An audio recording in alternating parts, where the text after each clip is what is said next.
This is Mr. D and Mr. D's product reviews. Today I will be talking about the Samsung Galaxy S20 Ultra and the Samsung Galaxy Note 20 Ultra and E-Sim, which E-Sim is electronic SIM or embedded SIM, which means that you don't need a SIM card, which is the little card that you get that you put into the phone when you first activate your phone on a network.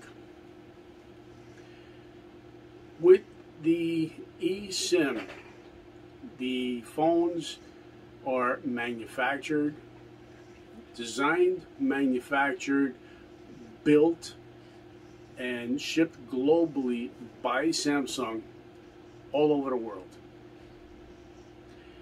The eSIM should be activated on these phones if the carrier supports the eSIM. Now, being that my phone, which is the Note 20 Ultra, was purchased from Best Buy as an unlocked phone, which is a third-party source. According to Samsung, because it was not purchased from a carrier that supports it right out the box from that carrier, then I'm not able to access that. My wife's S20 Ultra 5G also has an eSIM in it, was on a finance on Sprint, but was not able to be moved over to T-Mobile with a working eSIM because Sprint only supports iPhone with eSIM on their network. So calling Sprint about both the S20 Ultra and S20 Ultra 5G and the Note 20 Ultra 5G. Since they don't support them, I would not be able to activate them on their network. I would have to pay off the finance on the S20 Ultra and have a zero balance on my bill in order for me to move both phones, specifically the S20 Ultra, over to T-Mobile with it being unlocked. So I had done that. Paid off the finance on the phone, which means I now own the phone. I don't owe anything. I met all of my requirements with Sprint. My Note 20 Ultra was purchased unlocked, so I didn't have to worry about nothing with that whatsoever. Moving over to T-Mobile, went to a T-Mobile store and had my account switched from Sprint over to T-Mobile. Once I had switched over to T-Mobile, which everything was all in working order, which I went through telephone calls, text messages, surfing the internet and whatever, on both phones. No problem. And then I had asked the T-Mobile representative if they would be able to activate the eSIM on both phones. I had spent over 3 hours in the T-Mobile store with the representative. They stated that they have switched other people from other carriers over to T-Mobile with iPhones, but I was the very first person to inquire about having a Samsung phone switched over to T-Mobile and have the eSIM activated, because he has never activated an eSIM on any phone other than an iPhone. So after about 3 hours, it was about 9:30 at night, I had to get up for work in the morning, so I left. And I thanked him, for his assistance and everything. Since then, I have contacted T-Mobile, I have contacted Samsung more than a dozen times. One time I was told by one of the Samsung representatives to just get rid of the phones that I currently have and purchase brand new phones directly from T-Mobile, and then I can get the eSIM working. And I asked them, can you guarantee me that these phones will have the eSIM embedded in the phone and be able to be accessed through the SIM card manager, as well as going to the about phone where the EID number should be from all of the other representatives I've spoke to? They hung up on me. I wound up calling back and spoke to somebody else. They were more polite than the previous person I spoke to. But unfortunately, they were not able to help me either because they didn't know what I was talking about. And they said, you know, that they don't know how to access the eSIM, and they were reading off of a computer screen, telling me exactly what's what, and I was not able to get anything done with them. I wound up calling T-Mobile. T-Mobile says that there's no eSIM in the phone, and I'm like, according to all the information online and according to every single person I speak to at Samsung, the phones do have eSIMs in them. There are other people that have these phones that they had flashed the software on the phones, and then they end up getting all the carrier bloatware on the phones. I like purchasing unlocked phones so I don't get the carrier bloatware. Alright, carrier bloatware you cannot uninstall on a carrier specific phone.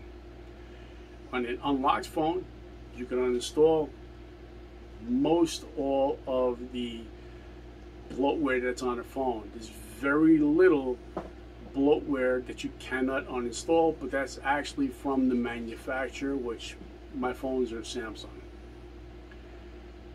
So the Samsung representatives that I've spoke to, one of them says that they're not supported.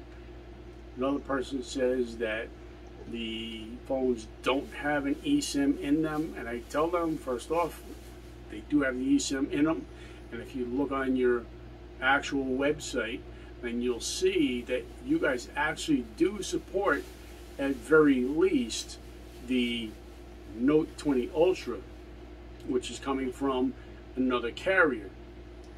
But there are other people who have purchased a phone from T-Mobile that have the S20 and they have an eSIM on it. There have been other people that have flashed their software on their phone to have the carrier specific software in order to be able to get the eSIM to show up on their phone that did not show up before they flashed it. I'm not looking to flash the phones. Okay, I don't want the carrier bloatware on any of my phones. Today, I had done a three-way call with Samsung and T-Mobile.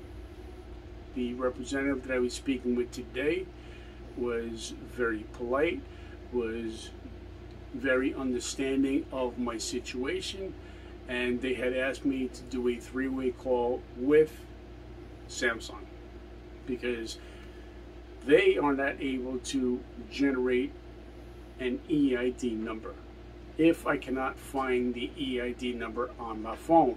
So we would have to speak with Samsung. Speaking with Samsung, I spoke with a representative that has not been able to help me.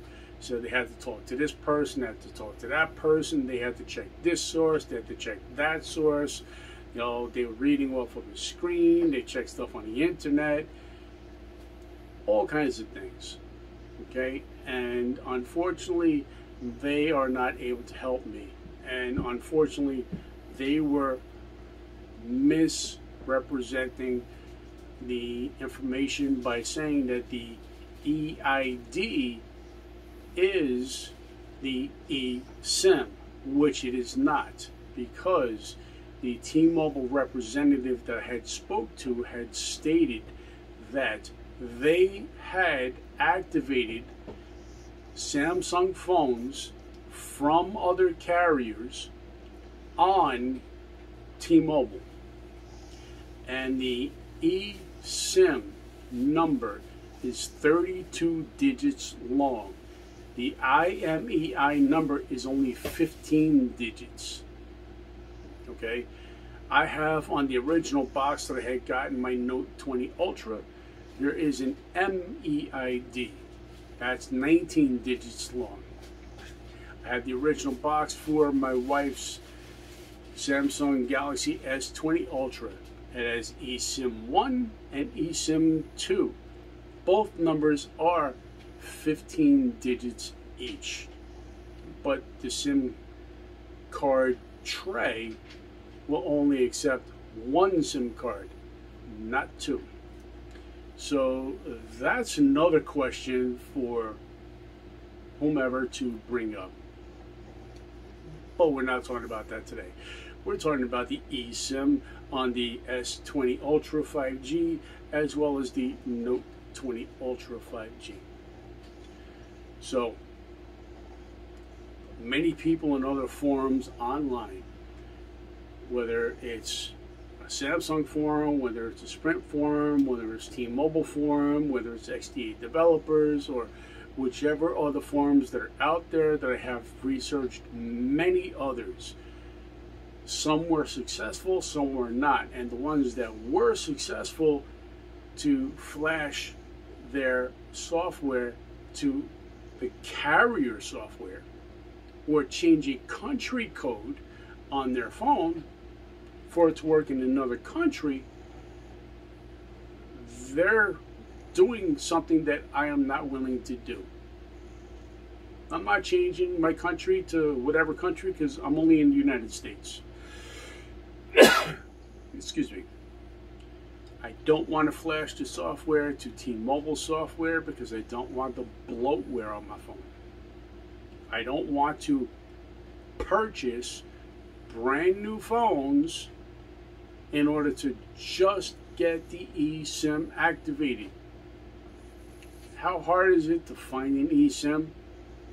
Give the eSIM information over, contact the carrier, give the carrier those 32 digits, and in about 10-20 minutes time, whatever it may be able to use the eSIM instead of the SIM card.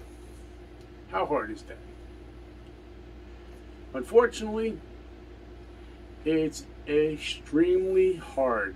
You probably have a better chance at doing brain surgery blindfolding than trying to get this taken care of right now at the moment.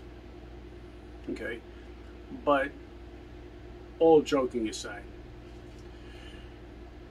this information needs to be shared with you. This information needs to be shared with all of your friends. This information needs to be shared with all of your contacts. This information needs to be shared with all of everybody in your social media. So then this way, everybody can make comments down below. Everybody could speak up and reference this video. Everybody can make their voices heard. One person alone, their voice will not be heard. But if you got 1,000 people all speaking about the same thing, their voices are heard more. If you got 10,000 people, their voices are really heard. If you got 100,000 or 1,000,000 people speaking about the same thing, now it becomes deafening. Okay? So Samsung, or any other carrier that has the exact same issue with the eSIM with their phones, they need to be held accountable. Okay?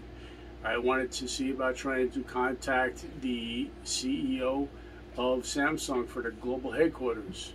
And as soon as I look it up online, one of the things that it states right in the information, any complaints complain to customer service. That's who I was speaking with. The CEO don't even want to hear this information, okay? But if this information that I am providing to you, to the world, if this gets heard by enough people, by enough of the right people, they will be able to put pressure on Samsung in order to be able to change everything, in order to be able to have that information be on these phones as standard, because these phones have the eSIM embedded in the motherboard on the phone. I meet the requirements by having Android 11 and One UI 3.1 on both phones. Okay, so with that being said, I should have access to the eSIM number. I should have access to the SIM card manager, but unfortunately I do not. Okay, in the future when I do purchase new phones, I want to see about purchasing unlocked phones, because I, as well as many of you, hate carrier bloatware. If you try to uninstall it, you can't. You can disable it, but when it gets updated, a lot of times it gets re-enabled and you have to disable it again. Some of it stays disabled, some don't. But you can't uninstall it unless you have the phone unlocked. And even if you have the phone unlocked, you can only remove so much of the carrier bloatware. You can't remove 100% of the carrier bloatware. Okay? So, as I was saying, this is Mr. D's product reviews. This is something that I would like to share with all of you. Please either like this video, dislike this video. Please comment in the section below. Please share this video with all of your friends, all of your contacts, with everybody in your social media. Please click on the bell icon and please click on the subscribe button. Okay? Again, this is Mr. D and Mr. D's product reviews.